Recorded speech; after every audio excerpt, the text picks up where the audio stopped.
Lorsque ce nerf est abîmé pour différentes raisons ou qu'il est coincé, il peut y avoir à ce moment-là une douleur spécifique dans son territoire. Parmi les douleurs neuropathiques, il y a un nerf qui est important au niveau du périnée, c'est le nerf pudendal.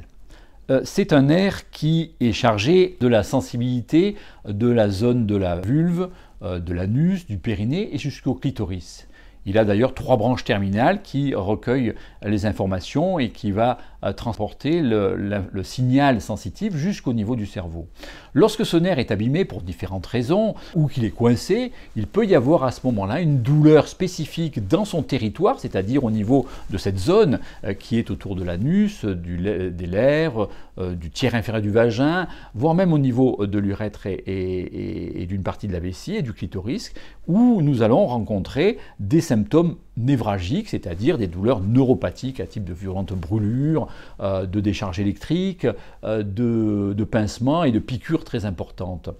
Souvent d'ailleurs, ce nerf est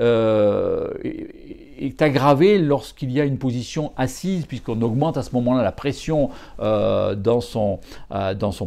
petit canal de passage, qui est le canal que nous appelons le canal d'Alcock, et à ce moment-là, les symptômes sont aggravés. Le plus souvent, cette symptomatologie est d'un côté, mais il peut y avoir parfois des douleurs bilatérales dans ce type de névralgie. Au niveau des traitements, bien sûr, il faudra se cibler, si on pense que c'est une neuropathie de type pudendal, vers le traitement de ce nerf, et le plus souvent, on fait appel, dans un premier temps tout au moins, aux infiltrations qui sont réalisées assez souvent sous scanner, ça permet d'être assez précis, ou parfois, selon les équipes, sous échographie. Ensuite, bien sûr, il y a des traitements spécifiques, et ce n'est que dans un dernier temps, lorsque